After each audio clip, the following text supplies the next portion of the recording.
হরমুজে মার্কিন অবরোধের কারণে থমকে গেছে শান্তি চুক্তির আলোচনা। যুক্তরাষ্ট্রের সঙ্গে সরাসরি বৈঠকের সম্ভাবনা নাকচ করে দিয়েছে ইরান। চুক্তির প্রস্তাব পৌঁছে দিতে আব্বাস আরাঘচি পাকিস্তান সফরে গেছেন বলে জানিয়েছে দেশটির পররাষ্ট্র দপ্তর। তবে ইরান সরাসরি আলোচনার প্রস্তাব দিয়েছে বলে দাবি হোয়াইট হাউসের। তারা জানিয়েছে শনিবার ইসলামাবাদে পৌঁছাবে মার্কিন প্রতিনিধি দল। বিস্তারিত জানাচ্ছেন বিন ইয়ামিন। হরমুজ প্রণালীতে মার্কিন অবরোধের মুখেই পাকিস্তান পৌঁছেছে ইরানের প্রতিনিধি দল। মার্কিন প্রতিনিধিরাও রয়েছেন ইসলামাবাদের পথে।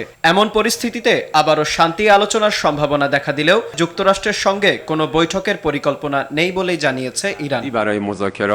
ইরানের পররাষ্ট্র মন্ত্রণালয়ের মুখপাত্র ইসমাইল বাঘাই বলেন, চুক্তি নিয়ে ইরানের প্রস্তাব পাকিস্তানের কাছে পৌঁছে দিতে ইসলামাবাদ সফরে গিয়েছেন আব্বাস আরাঘচি। সেখানে শুধু পাকিস্তানের উচ্চপদস্থ কর্মকর্তাদের সঙ্গেই বৈঠক করবেন তিনি।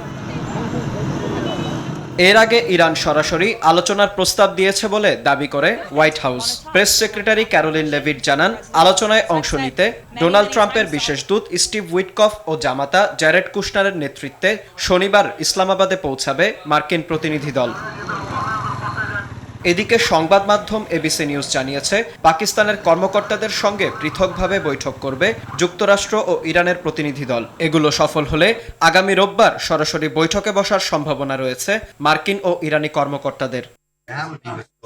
বিন ইয়ামিন, RTV।